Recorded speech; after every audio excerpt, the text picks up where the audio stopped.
Men need a store that has the right thing for their thing, like a Kenneth Cole suit made with Showflex fabric to keep them cool at their cousin-in-law's third wedding in the middle of July. Whatever the thing, Men's Warehouse has the clothes for it. Love the way you look, Men's Warehouse.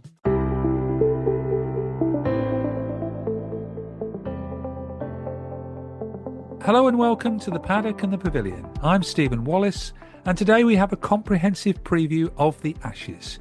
Joining me is our cricket expert, former England Test player Roland Butcher.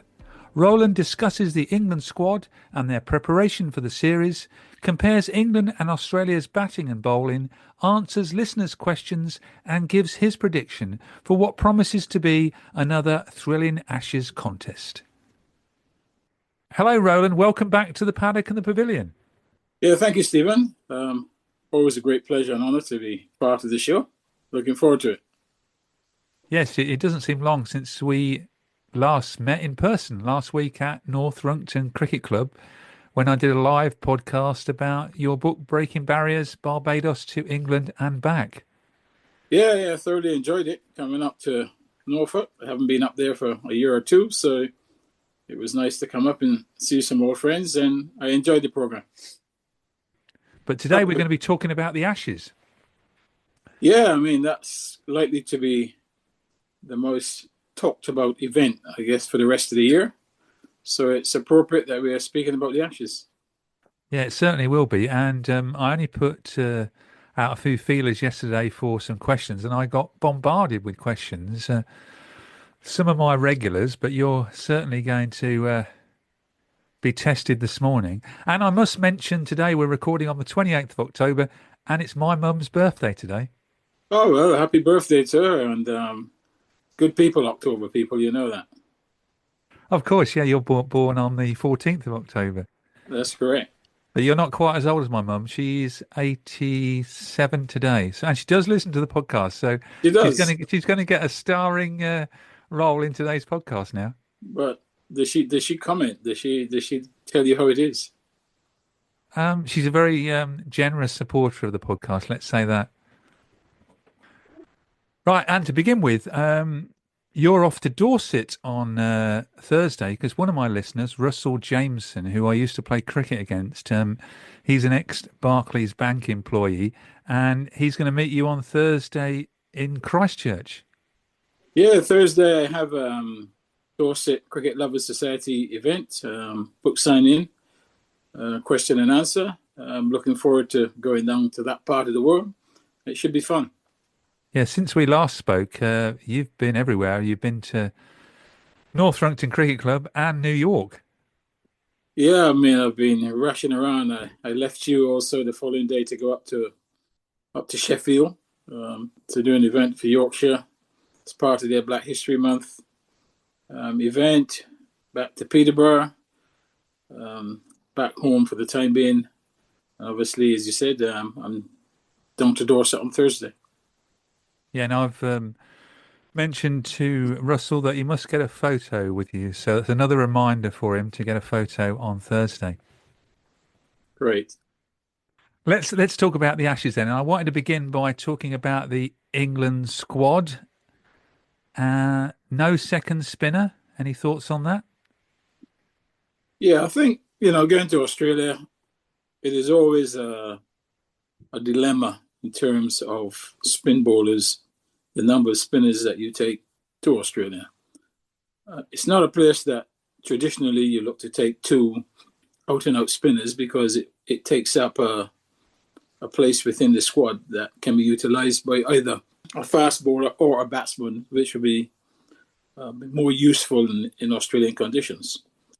The past, Sydney was a place that spun, but of late, the pitches in Sydney are that much better. So you can get away with one spinner. And also, Joe Root is there to turn his arm over as, a makeshift spinner. And he's probably more than a makeshift spinner. At times, he's probably on the ball, obviously because of his value with the bat. Don't want to tire him out, but, he can do a good job with the ball. But not surprised at all that only one spinner is included in the team. Were you surprised, though, that Will Jacks was picked? I think in terms of Jacks, the idea would be that, if he does have to play all-rounders role in the team, you know, his ability as a hard-hitting batsman, lower down the order, would be something that would be beneficial to the team. And, the fact that he can bowl as well. So, not really surprised. I think, if you're looking at the balance, the England team doesn't have a lot of all-rounders, really. So, he's probably a wild card, but he could turn out to be quite a useful pick. Yes, is he more a cover if, say, Ben Stokes got injured and missed a test? Yeah, I would think he's very much a cover. I wouldn't expect that he would certainly start from test one, but he would be there in case, as you said. Ben Stokes. You're obviously hoping that his fitness can remain. He's such an integral part of the team, both with bat and ball.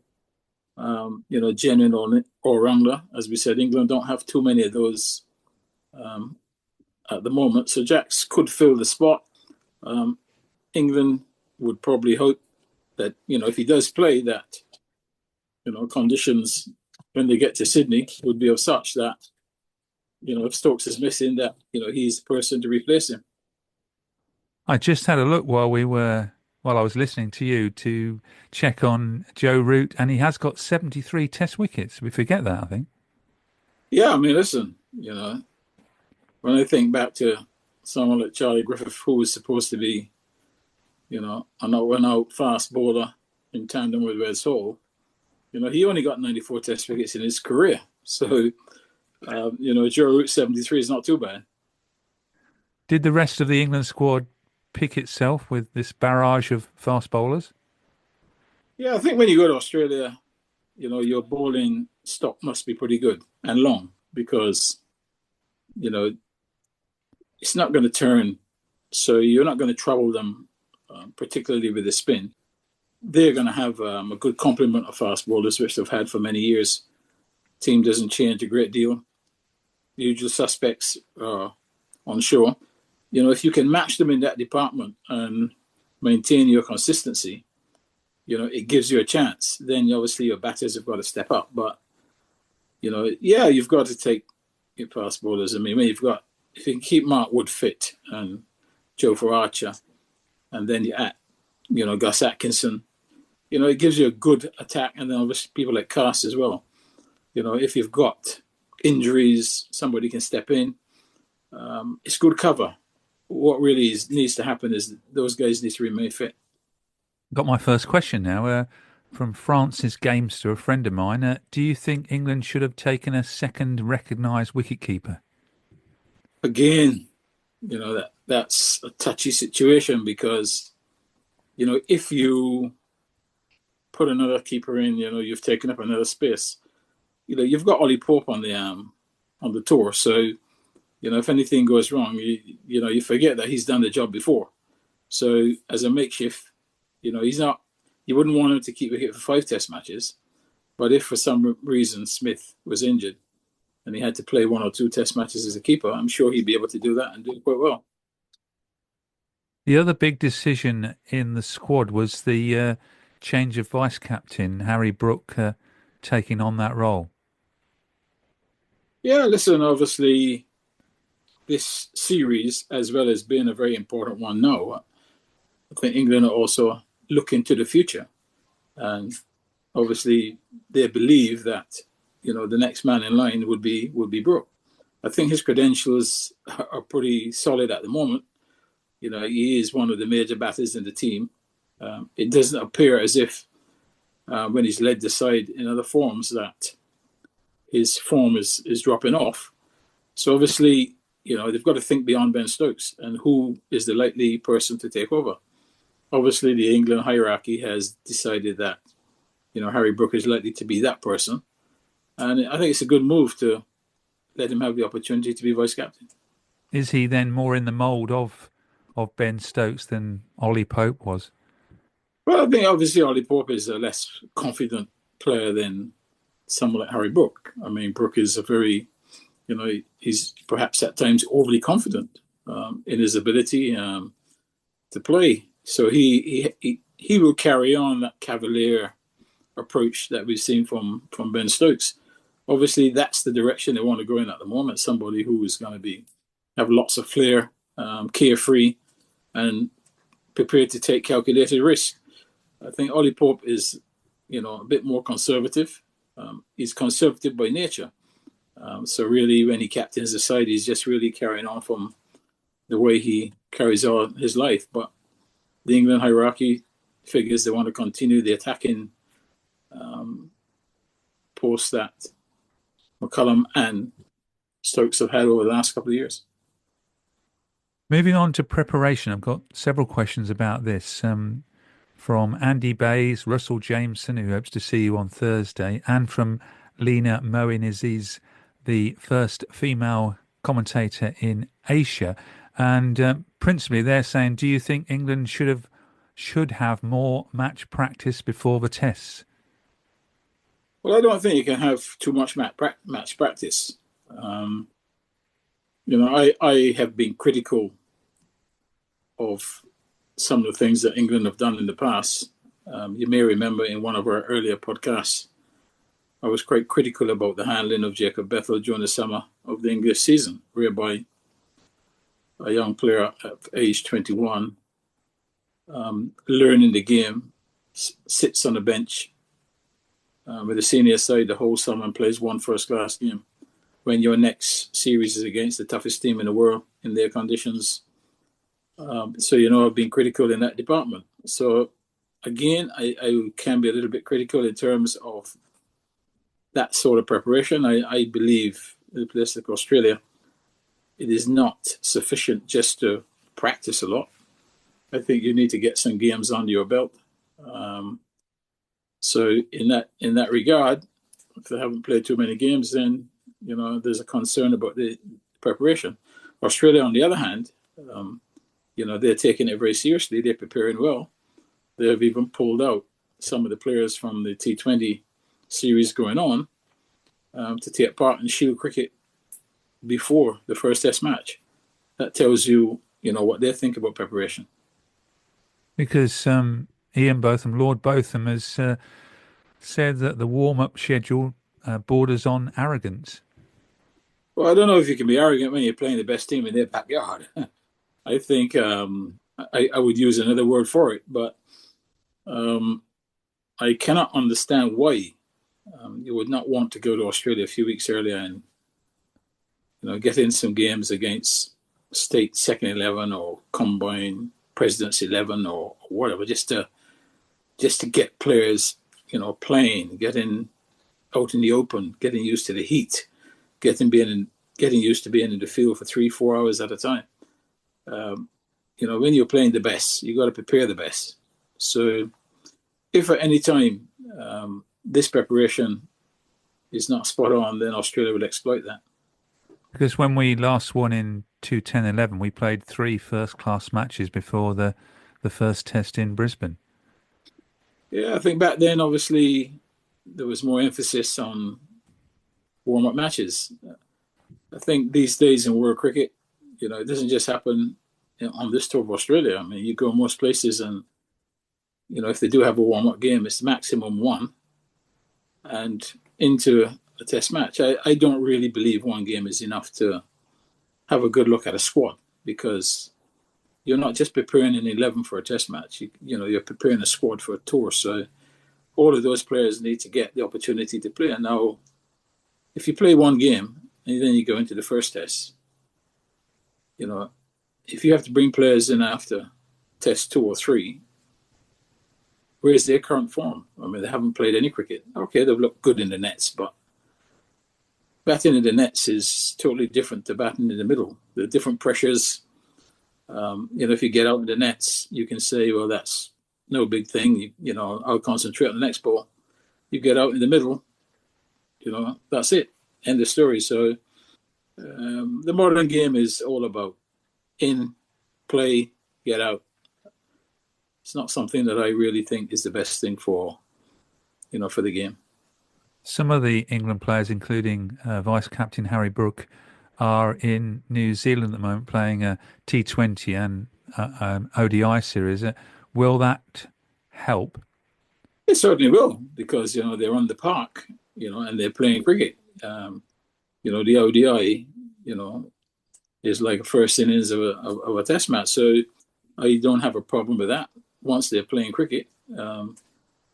Ideally, I would prefer them playing 3-4 day matches in Australia, but with competing series taking place, you understand that players have got to be in different places at the same time. So I have no difficulty in them playing because, they're playing cricket, and that's what it's all about. State Senator Jennifer Carroll Foy here, asking you to vote for my friend, Ghazala Hashmi, for Lieutenant Governor. She's a lifelong educator who's fought to expand job training, and Ghazala wrote the bill protecting Medicaid from Trump and MAGA extremists. Join me in voting for Ghazala Hashmi for Lieutenant Governor and Democrats up and down the ballot. Paid for by Workers Vote, 212-265-7000. Not authorized by any federal candidate or federal candidates committee. Workers Vote is responsible for the content of this advertising. Let's move on to the bowling. First question, actually, from two people. First one from Sean Belushi and Jenny Douglas. Jenny Douglas is the author of a children's book, Tests and Sabotage at the SCG. And they've both asked, have England's chances increased with Pat Cummins not playing in the first test in Perth? I wouldn't say it would. I would say it remains the same, because Pat Cummins is a fantastic bowler. He's a good leader, but Australia have shown in the past that when people like Scott Boland steps in for any of those players, nothing changes. It's business as usual. So I suspect whoever steps into that position will perform the same way. So for me, it remains exactly the same. It is just the name is different. Cummins out, someone in. In many ways, Boland might be a more dangerous bowler, particularly at the start of the series, than Pat Cummins. Yeah, Scott Boland, I checked, 62 test wickets at 16. Not bad record. Oh, fantastic record. You said not bad. I mean, that's a fantastic record. I mean, he would be a frontline bowler in any other team. In Australian team, he's played a bit part. He's in and out. But I tell you what, he's never let that team down. Every time they've called upon him, he's produced the goods. And I'm sure that he'll do it again in this series. On the last Ashes tour, 21-22, he got 18 wickets at 9. Well, there you go. So, England beware. Let's give you some more questions. I've got one from Tina Goff, the German international all-rounder. How much do England's hopes hinge on the fitness of Mark Wood and Jofra Archer? Well, what I would say is that they need those two fit. I wouldn't say that they are the only reasons why England could win the series. I think they're a vital part of England staying in the series, because the batters are going to have to step up, because scoring runs, particularly early in the series in England, is not in Australia. Early in the series is not an easy thing. There's a different bunks. There's the atmosphere is totally different. The ball's quicker through the air. It's quicker off the pitch. Never mind how much cricket you have played. It takes a while to get used to that environment. So the batters have got a huge role to play. I think, obviously, having Wood and Archer in this side and fit, is a bonus. But I don't believe for any minute that those two alone can just win a series against Australia. You've got to play a lot better than that. More general question then from me, really. How do the two attacks compare? Well, I mean, listen, when Australia have got their main attack, it's incomparable, because, if you add Cummins to this attack, which I will do, because, he's missing the first test, but, he has been part and parcel of this team for the last God knows how many years. And this attack has not changed. And this attack has reaped tremendous success over the years. So they're not on trial. I mean, that is a tried and tested attack. England, on the other hand, you're seeing glimpses of Archer and Wood performing well together.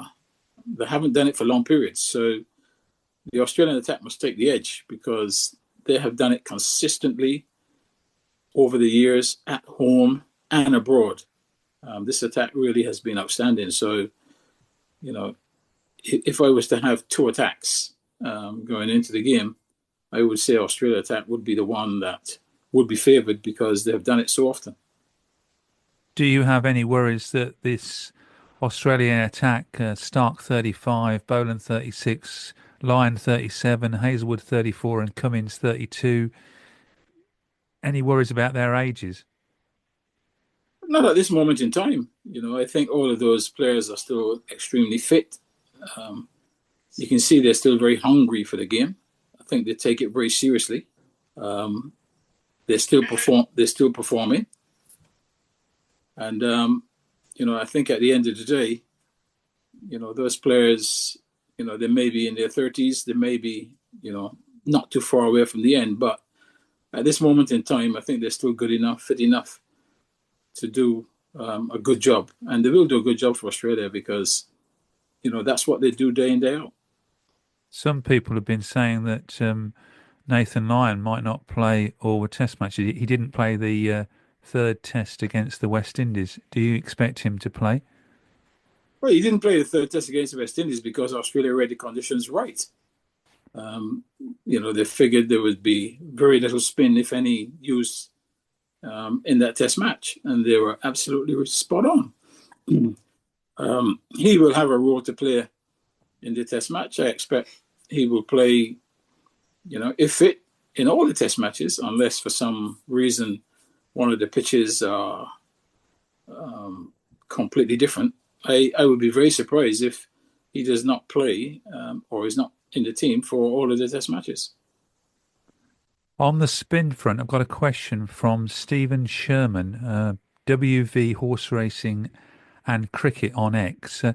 What do you think England will do regarding spin options during the series? Do you think that Shoaib Bashir will play all the tests? Well, I think he's got a good chance because you don't have a second spinner. The only other option would be some of the test matches that, Joe Root is that spinner and another fast bowler, takes his place. But, apart from that, really, because you do not have another out-and-out spinner, it looks as if he will play the majority of the test matches. Is that something you would prefer, England to go into the test match with a recognised spinner at each test? Yeah, in Australia, definitely. I mean, I think, Australians have been susceptible over the years to good off spin. I'm not saying that Bashir will bowl them out cheaply because he's not in the same league as a Nathan Lyon. But, Australian batters have had some difficulty against off-spin bowling. So, he could have some success. But, the pitches are not going to really favour the spinners. Even a pitch like Sydney, which, as you know, years ago was very, very favourable for spinners. He's got his work cut out. The way he's used by England also is, he's really used more as a holding spinner than a Nathan Lyon. Nathan Lyon, his use by Australia is one of an attacking spinner. He attacks all the time.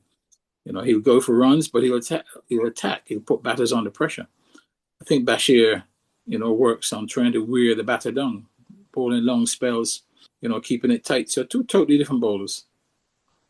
But as a tall bowler, the bounce should help Shoaib Bashir.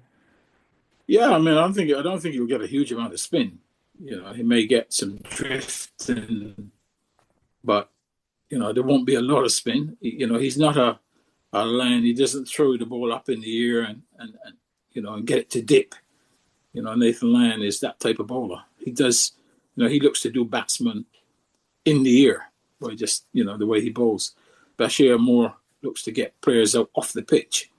So two different bowlers. He's going to have to bowl a lot of overs for his wickets for sure. He's not going to have it easy, I can assure you. Talking of wickets, here's putting you on the spot. Another question from Francis Gamester. Which England bowler will take the most wickets?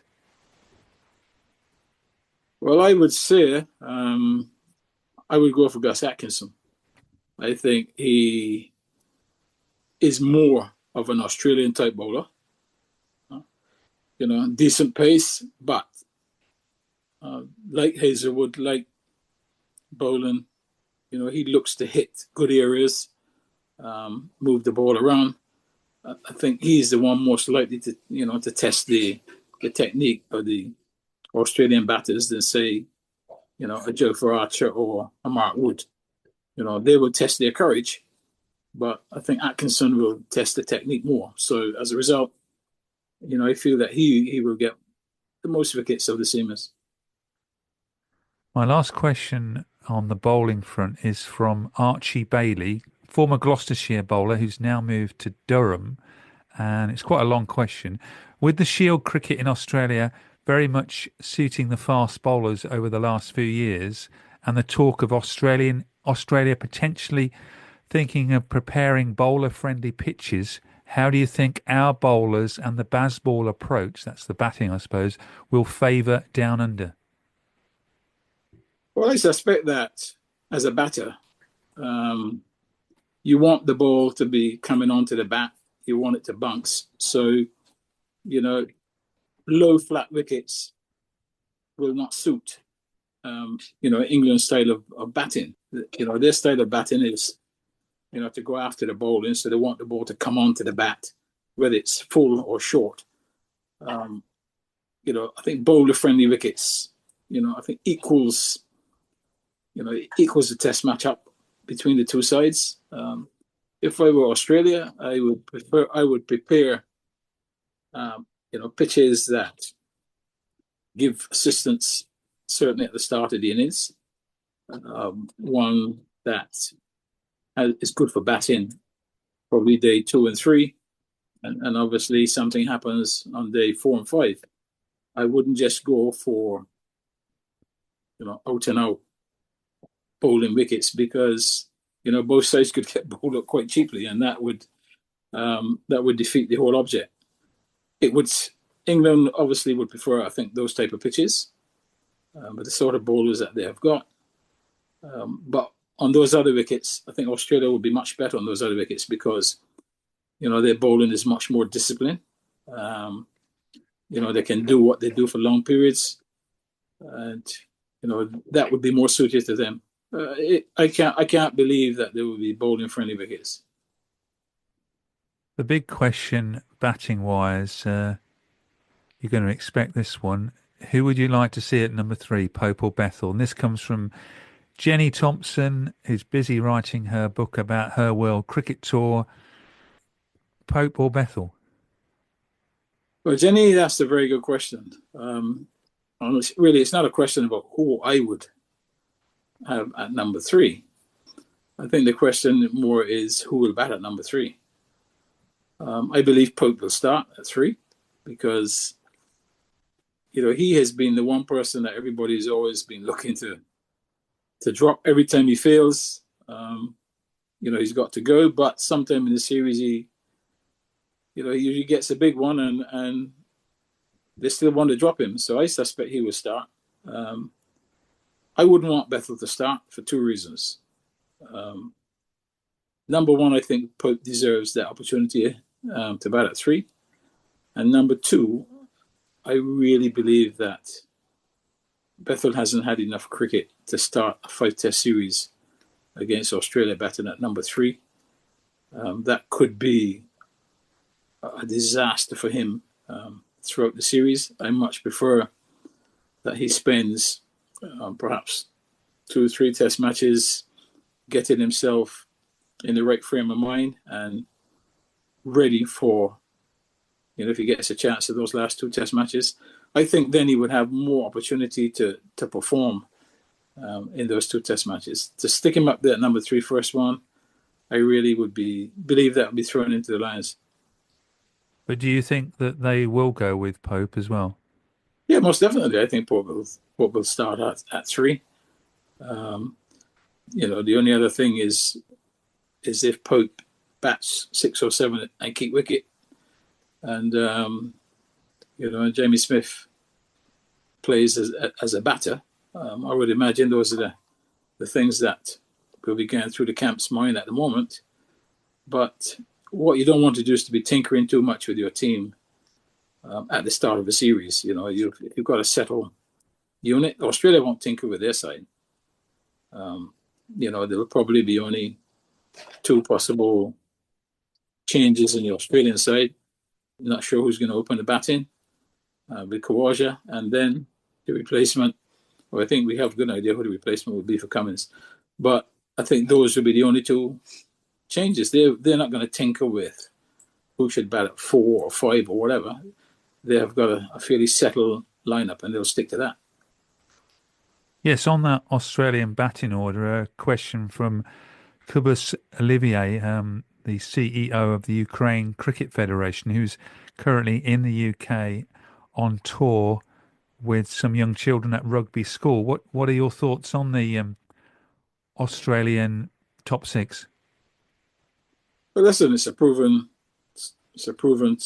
top 6, isn't it? The only, obviously, with Warner missing, that left a big hole. Kawaja hasn't had a great time of late, but in Australia, he's a very sound and consistent player. So I wouldn't have any difficulties with him performing in Australia. The question would be who will open the innings. I'm trying to think of I don't know if you've got the list of Australia's squad that they would, Stephen, that you could perhaps go through the squad, but I guess that number 2 position, is the one that's perhaps giving them the most headache right now. Yeah, they've not announced a squad yet, but some people are saying that Marnus Labuschagne may well open. I would be very surprised. I mean, they won't take a chance on doing that. You played Steve Smith before. He did it for a series or 2. I don't think they will go makeshift. They may go back for the youngster Constas. His unorthodox way of playing, particularly against Archer and Wood, may be something that they want to go with, along with the reliability of Kawaja. Because in the West Indies, I think Cameron Green was at number 3. Yeah, and he looked pretty good actually. He batted well at 3, Green. I guess again it would depend on how much bowling they want, Cameron Green to do, whether he bats at 3 or not. But so they've got lots of batters in their lineup. When you think of people like Keary and those down the order, Australia had never been short of batters. It's just getting the right person to be that second opener. And obviously it looks like Harris and others are perhaps not going to get the opportunity. But I think they might give the youngsters a chance. Is Joe Root key for England? He's not scored that century in Australia. And Francis Gamester's another question from Francis. Do you think Joe Root will get this century in Australia? Well, he's got 5 chances. He's got 5 test matches to do it. I think he's a good enough player to do that. I think what he's got to help him this time is the way England play. The likes of Duckett, Smith, Brooke. That gives him a better chance to get that 100. It is not, everything is not totally dependent on him now, Joe Root. He's a vital part of the team. He's the glue to the side. The team's in trouble, you can bank on him getting his head down and pulling them out of trouble. But I think he'll get special treatment from the Australians. They'll single him out as the person that, if they can get out to destabilize the team, and he will get some rough treatment. But he's a good enough player to handle that. You don't score 30-odd centuries the way he has done if you're not a good player. I wouldn't worry too much about not having 100 in Australia. he's good enough to do it. As someone who played Shield cricket for Tasmania, dare I say, way back in 1982-83, how different is it batting in Australia? Oh, it's totally different. Listen, the ball gets to you quicker, bunks, and the main problem that English players have when they go to Australia is because of the low bunks or relatively low bunks of pitches in England. They tend to play with their hands fairly low because those are the conditions you play under. Now, in Australia, you've got to change that technique. Your hands have got to be a lot higher because, if you play the same way as you do in England, the ball will be hitting the top of the bat and the guys will be having catching practice in the slips and gullies. So the hardest thing is really getting used to that difference in bunks, that difference in pace. The ball also travels quicker through the air. And, that's why it takes a while, to adjust to Australian conditions. It's not often player can go there and straight away he just hits the ground running. The conditions are so different, so foreign to, what you're used to in your own country that it does take a while to adjust. And you'll see at the start of the series that, the England players will be playing and the ball will be hitting the top of the shoulder of the bat, because they would not have been used to the conditions yet. Could that be challenging then to the likes of Ben Duckett, Jamie Smith, Harry Brook, who have not played much in Australia? It could be, but, I think they're fairly, particularly Duckett and Crawley, I don't think they would have too much of a problem because as openers, you get used to the new ball, albeit, it'd be a bit quicker and bouncier, but, the way they play, it gives them a chance. I think someone like Pope may have some difficulty at the beginning because he doesn't play with that sort of freedom and, he plays relatively low. But, apart from him, and maybe Joe Root at the start of his innings, Joe Root at the start of the innings might be a little bit uncomfortable. But it takes a bit of getting used to Australia conditions. But once you get used to them, I mean, it's a fantastic place to bat. You get value for your shots. Outfields are big. Once you get in, it's a nice place to be playing. My final batting question is from a cricket fan, but she's also a national hunt jockey, Tabitha Worsley. Who will be the leading run scorer in the series? She didn't say which country. It could be either England or Australia. Or you can give both. Or both. Well, if I had to toss a coin, I would say Steve Smith because, Steve Smith, he's a proven player. And in Australia, he's got a very good record. So for me, he would be the one player. I mean, there will be others who will be pushing as well. But if I had to pick one, I think I would pick Steve Smith. Time to talk about the captains. With Pat Cummins missing the first Test match in Perth, who do you think is the best captain, Smith or Cummins? This is from David Fountain. Well, obviously Cummins has proven over the last 3 or 4 years that not only is he a fantastic fast bowler, but he's a very good captain. He's totally different to a lot of the captains in that, he's quite quiet and reserved, just goes about his business. Smith is captain before and would be the safe bet to stand in, I think. I think you're not asking Smith to captain 5 Test matches because you want him to be your main batter. So I believe that he will be, the standing captain and until Cummins gets back into the side. Do you think that Pat Cummins will come back? There's lots of talk that he's going to miss the first Test. When will he be fit, or if he'll be fit? Yeah, listen, I think he'll come back. If you look at Pat Cummins' career, he has not really missed a lot of matches in a row. He's missed the odd game here and there, but he appears to be somebody that heals pretty quickly. I think he's a determined guy. He won't want to miss out on this Ashes series at all. But I expect that he will be back in the series.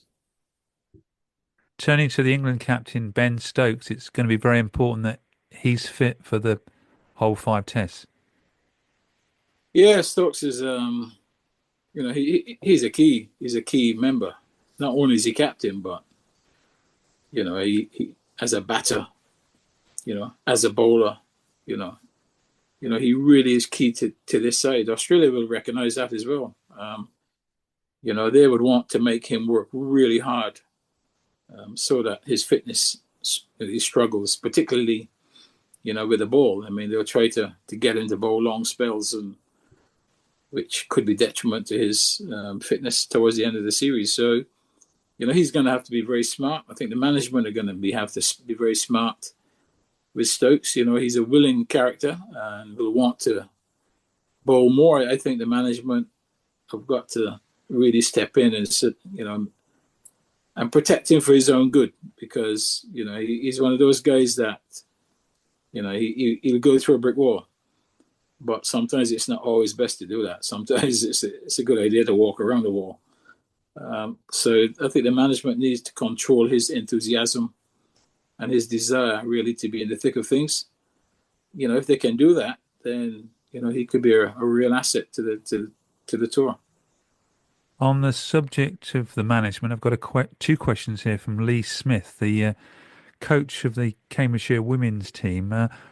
Will Brendan McCullum and Ben Stokes' tenure be judged by the results in this Ashes series?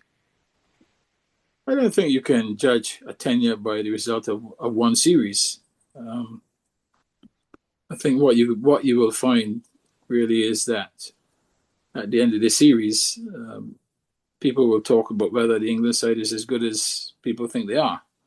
I think that's the question really, not necessarily the tenure of the coach and the captain. It is whether the methods of playing cricket are correct in this modern era when you're playing against the best team in their home conditions. I think that's what's on trial.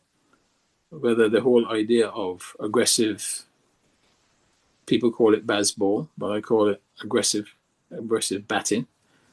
Whether that is the format, to give Australia a run for their money. Time for a question with a bit of difference here. This one is from Kim Bailey, national hunt trainer and father of Archie. If you could choose one person to play in the coming Ashes team from all the cricketers you have seen and played with, who would it be and why? Well, as a batter, I would say I would have Sir Garfield Sobers, because he would also be very handy with the ball, and he was no slouch in the field. But I think in terms of a modern day player, I would say, a Cheteshwar Pujara would be, at his best, would be a very handy man to have in a series like this, because, he would bat for hours and hours on end. And against Australia, that's what you need to do. You can't bat for an hour against Australia and expect to beat them. Somebody's got to really get their head down and bat. Someone like Pujara, and he's done it. He did it in Australia. He's done it. Someone like that would be very, very handy. I didn't think we'd get Sir Garfield in the podcast, but thanks to Kim for his question. Well, listen, how can you not get the best in the podcast? Next question is another one from Lee here, Lee Smith. Which test venue do England have the best chance of winning? Oh, that's a good one. If this Perth pitch is like the old Perth, and they can hit the ground running with their fast bowlers, then they've got a good chance in this series. I think if if Australia gets ahead in this series, then obviously it's going to be quite difficult for them moving forward when you think of the other pitches they play on. I guess Sydney is perhaps the unknown quantity at this time. But at the start of a series, obviously Australia are playing there for the obvious reasons, because they believe they've got a good chance of winning. But I think England should also look at that as their opportunity of winning as well. Yes, they say this wicket at the Optus Stadium in Perth is fast.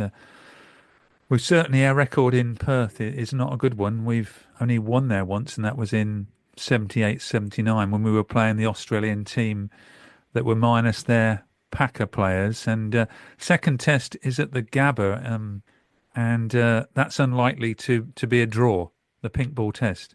Well, I mean, listen, they've gone for the two quickest pitches to start with. And I think that makes sense because, England have got fast bowlers, and it's best to get them playing when they're not at their best. So the first two test matches is really when they're now going to be, gauging their fitness and building up. So, Australia have done it right there. Played those first two test matches in Brisbane and in Perth. And then by the time the England bowlers are fit and ready to go, they're playing on the much more benign pitches of Adelaide and, Sydney and Melbourne. So, yeah, England have got to try and get it right in these first two test matches. If they don't get it right in these two test matches, then it could be a long, long series for them. Yeah, it looks like two results in those first two tests. Should England hit Australia hard with playing Wood and Archer in that first test in Perth? Yeah, I think. Well, listen, it depends really on the fitness of those two players. Just how fit are they? I don't think Mark Wood can be match fit. There's no for sure, because I'm trying to think when the last time he played a serious red ball game. So that's the first problem for England, is to deciding whether they can risk Mark Wood in that first test match and perhaps overexertion not being available for the other four. It's still very early in the series. So I will not be at all surprised if he doesn't play, to give him some more time, because this is a marathon. It's not a sprint. The series is not going to be won or lost in the first test match. They've got to manage their resources well, and I perhaps would not play him in that first test. I think Atkinson, Cass, they're quick enough with Archer on that surface, and keep Mark Wood for when things are panning out. Then use him strategically the rest of the series. But it would be a big risk to play him first one. We know what you're thinking. I just want jeans that look great, feel great, and hold up. At Ariat, we've been doing some thinking too. We're thinking about fit that moves with you, no matter where the ride takes you. Durability that stands up to hard work, harder play, and comfort that never quits. And all this thinking? It's really just about more living. Now, it's time to stop thinking and start shopping. Find your Ariat jeans at Ariat.com or a retailer near you. Before I conclude with your prediction and a couple more questions, what did you make of the West Indies series in India? It's a very good question, but not a great deal, really. Completely outplayed by, one of the best teams in the world. West Indies underperform. Maybe people would say underperform. Maybe they perform at the way they're capable of performing at this moment in time, which is way below the level of an India or an England or South Africa or Australia. Disappointing the way the results went. and obviously struggled badly, really, in India beaten quite easily. I think the first test meant 2 days or something like that, 2 and a bit days, if that. But I expected that they would have lost the series, but I would have hoped for a little bit more fight than what we saw. Was there more hope? That's the word. In the second test, lost by 7 wickets, but Shea Hope and John Campbell both got centuries. Yeah, they did, and they played well. And good on them. They had to show, but they were always losing that test match. I mean, I think India were quite nice to them in that. Certainly, if I was coach, I would not have enforced a follow-on. I would have batted and really played the psychological game where, they're chasing 600 or whatever. There's plenty of time to spare. I think it would have been a much easier victory for India because the sheer scale of the sheer scale of 600 to get or whatever in the second innings would have been far too great. So that the pressure alone would have caused a collapse. But you got to hand it to them. They were given the opportunity to bat and they batted well. Congratulations to Campbell and Shea Hope getting his first 100 back as a test player. But I think when you look back, I think India did him a favour, really. Got another question then from Jenny Thompson, her World Cricket Tour, and straightforward question: how are the Barbados Royals Girls Cricket Club? Yeah, Jenny, well, obviously, you know quite a bit about it, but yeah, they're doing really well. The girls are working hard, improving. Just had a couple of events. Did one with UNICEF, International Women's Day, which was a fantastic event. Lots coming up, obviously, during the summer. So, yeah, the girls' club is coming along well, and we're really happy that the way things are going. Obviously, we still got a lot more work to do, a lot more things that we want to do. One of the things that we want to do in time is to own our own facility, but you can imagine the cost involved. So, Jenny, if you or anyone know of any sponsors out there who want to come on board and help us to create our own playing and training facilities, that would be welcome. And one of the other things that we're looking to add to the club in a short order is really after-school club where, we give girls the help that they require with their school, with their schooling as well, so that it's not just a cricket club where they come and play cricket, but we take an interest in their education, and so that we can mix the sessions up between, they're doing their homework, etc., and cricket all in the same day. So those are the sort of plans we've got going forward, and we need help, and people who are out there and want to assist and volunteer and do whatever is necessary to help give these young girls an opportunity, not just to play cricket, but to develop themselves for the future. We welcome it. Jenny, you've been very kind to us in the past, and I know you'll continue to be. That's very important, though, mixing education with the sporting skills. Yeah, it's hugely important, and it really goes back to my last job because, my role as director of sport at university was to develop sport and education, which we did to the point where obviously we had scholars brought into the university who were good academically, but they were good sports persons, and we gave them sports scholarships because we believe that sport and education should be, together. It is not one or the other. I think too often in the past, and it still happens a lot now, is that there's a concentration only on the sport side, and you neglect the academic side. And the reality is, in any sport, how many of the young players actually make it to the top level?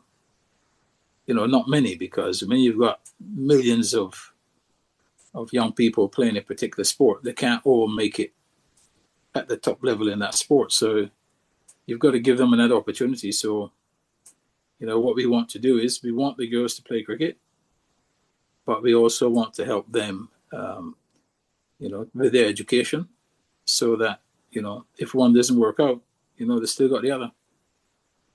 Well, Jenny is currently busy writing her book about her World Cricket Tour. Hopefully there will be some content about the Barbados Royals Girls Cricket Club in there. Yeah, there will be. I mean, Jenny's no stranger to us. So she knows what we're doing. And, as I say, she's been very helpful in the past. I look forward to reading her book and, and working with her going forward. Right. Before we get your final prediction of the 5-match Ashes series, I've got 2 questions in one, really. One is from Nathan Gage, an Aussie who used to play for Wales. Where do you think England can win the Ashes? He thinks it's a battle of the bowlers. And also from your friend Sean Belushi, no matter how weak the Australian team seem to be, that's his opinion, they're still extremely difficult to beat at home. Do you think England have a realistic chance of winning the series? Well, I think I'll start with the series first. I really believe Australia will win the series. I think they are a much more competent team at home in Australian conditions, which they know very well. Their record is extremely good. The players they have are players who have performed in Australian conditions for a long time. They have to be favourites to win the series, no question about that. I think England, if they get everything right, has the capability of winning a couple of test matches. But at the end of the day, I think Australia will win the series. I think, 3-2, will all games go the full distance? I think, only weather permitting would perhaps stop it from going the full distance. If there is weather involvement, I think Australia could win, 3-1 with a draw. If there's no weather, England could win a couple of test matches. They could win. I think they could win perhaps at Sydney and perhaps maybe at Adelaide. But they'll still end up losing the series 3-2. So that's the first question. Remind me the other question, Stephen. So that was the result. Yeah, do you think it's a battle of the bowlers, as Nathan Gage has said? Listen, I think the bowlers, from an England perspective,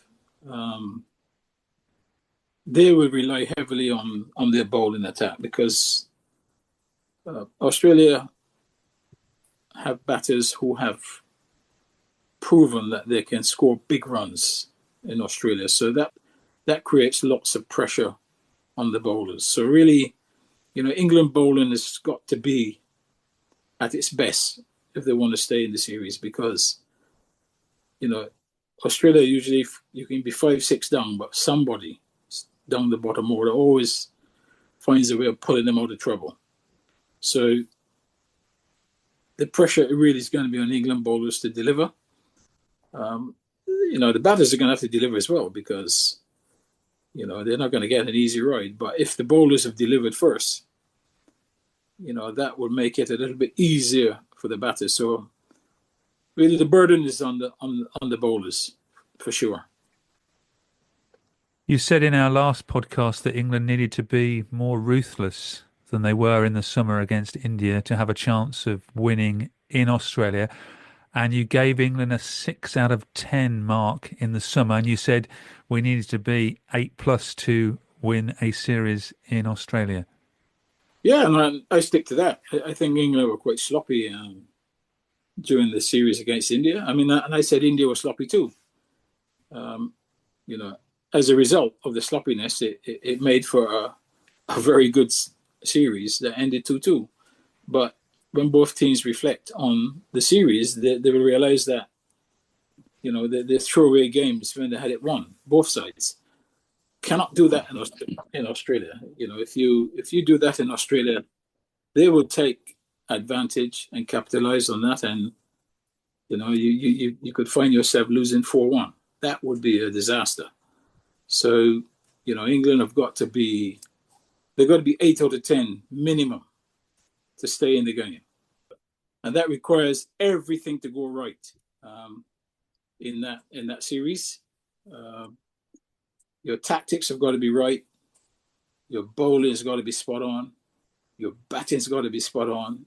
Your catching has got to be spot on. And as I said, if you can get all of those things right, it doesn't guarantee you'll win the series. But what it will do is it will guarantee that you stay in the series, because this is a strong team you're playing against. And the Ashes series brings out the best in them. It should bring out the best in England players as well. I think it will. I'm looking forward to the series because I really want to see whether this England team, has the stomach for the fight, because that's what's going to be. It's going to be a real battle, not just technically. It's going to be a physical battle. It's going to be a mental battle. For a lot of these players, it's perhaps going to be the hardest series that they've ever played in. So really, everything to play for. Can they put in that sort of performance? I believe yes, they can, but there's a lot that has to happen to make sure that. I'm still a bit concerned about the bowlers, in that they just, for me, haven't had enough work for a journey like this. I mean, this is like climbing Mount Everest with, and all you've done is a couple of walks on flat ground. That's not going to work. So they're going to have to perform. The bowlers are going to have to perform like superhumans. If they can do that, then they're in the game. But anything short of that, and it could be quite difficult. With that in mind, will England need to rotate the bowlers throughout the 5-match series?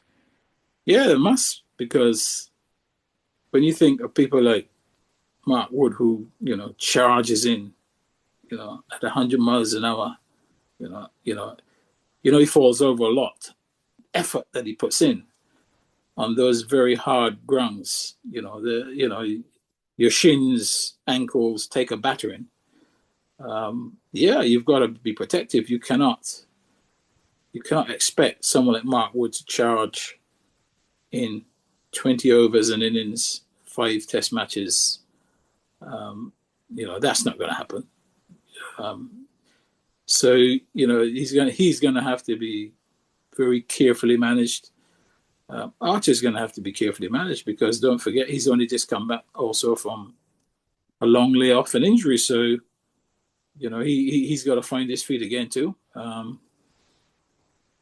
lot of work is going to be down to Atkinson, Cass, maybe Tom.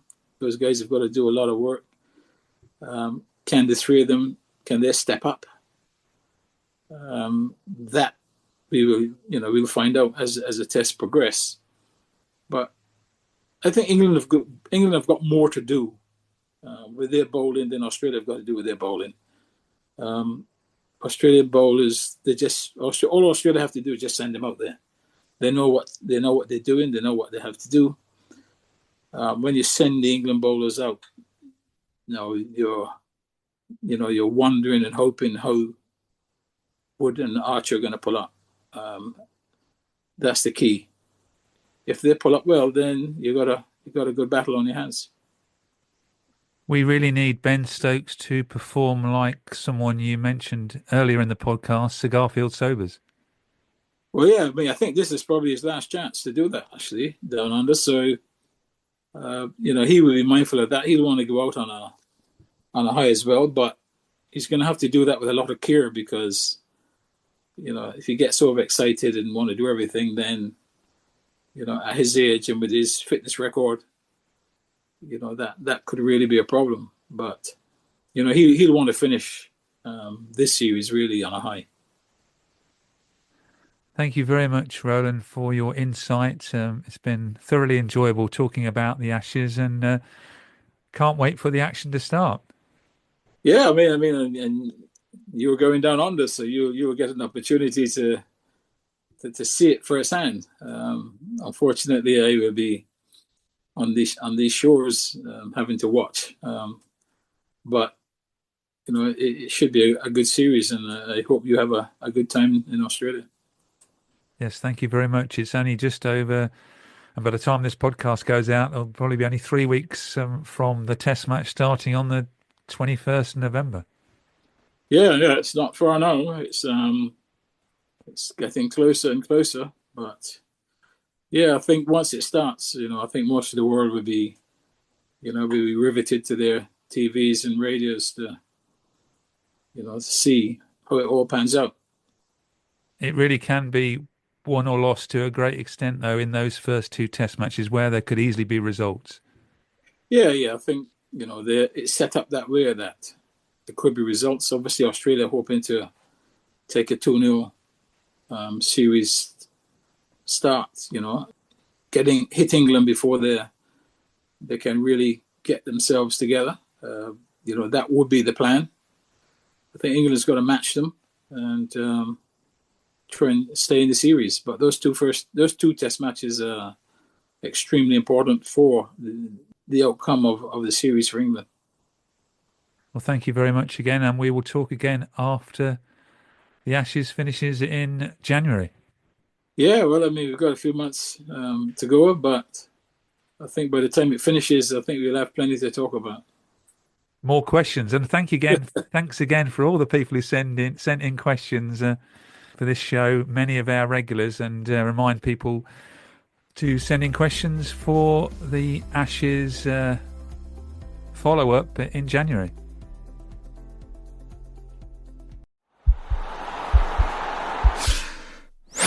This podcast is part of the Sports Social Podcast Network.